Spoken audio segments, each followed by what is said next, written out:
Hello అండి, అందరికీ నమస్తే. ఈరోజు వీడియోలో నేను పోహా మిక్చర్ని చేస్తున్నాను. చాలా ఈజీగా ప్రిపేర్ చేసుకోవచ్చు. టేస్ట్ అయితే చాలా బాగుంటుంది. 5 మినిట్స్లో అయితే మనం వీటిని ప్రిపేర్ చేయవచ్చు. దీనికోసం అయితే నేను ఫస్ట్ ఈ పేపర్ అటుకులను అయితే తీసుకునేసి జల్లెడ గిన్నెలోకి వేసుకొని ఇలా జల్లించుకుంటున్నాను. దీనివలన దీనిలో ఉండే చిన్న చిన్న పార్టికల్స్ అన్నీ అయితే సెపరేట్ అయిపోతాయి. ఇలా జల్లించుకున్న ఈ పేపర్ అటుకులు అన్నిటినీ అయితే ఇలా ఒక గిన్నెలోకి తీసుకునేసి పక్కన పెట్టుకుందాము. ఆ తర్వాత స్టవ్ వెలిగించుకొని ప్యాన్ పెట్టుకొని దీనిలోకి మనం జల్లించుకున్న ఈ అటుకుల్ని వేసుకొని మంటను లో ఫ్లేమ్లోనే పెట్టుకొని ఫ్రై చేసుకుందాము.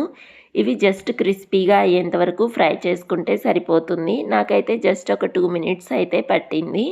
ఇలా ఫ్రై చేసుకున్న వీటన్నిటిని అయితే గిన్నెలోకి తీసుకునేసి పక్కన పెట్టుకుందాము. ఇప్పుడు స్టవ్ వెలిగించుకొని అదే ప్యాన్ పెట్టుకొని దానిలోకి ఒక 3 స్పూన్లమైన ఆయిల్ వేసుకొని కొద్దిగా పల్లీలని అలాగే ఎండు కొబ్బరి ముక్కల్ని ఇంకా పుట్నాల పప్పుని వేసుకునేసి మంటను లో ఫ్లేమ్లోనే పెట్టుకొని మంచి కలర్ వచ్చేంత వరకు అయితే ఫ్రై చేసుకుందాము. ఇంకా దీనిలోకి కొద్దిగా జీడిపప్పును కూడా యాడ్ చేసుకొని ఫ్రై చేస్తున్నాను. ఈ పేపర్ అటుకుల్ని మనము తిన్పోహా అని కూడా అంటాం కదా.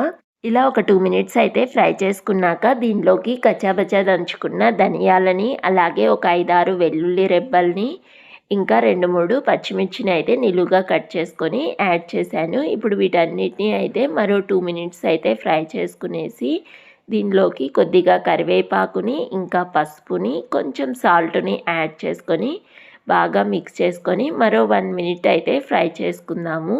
దీని అంతటినీ అయితే మంటను లో ఫ్లేమ్లోనే పెట్టుకొని ఫ్రై చేసుకోవాలి.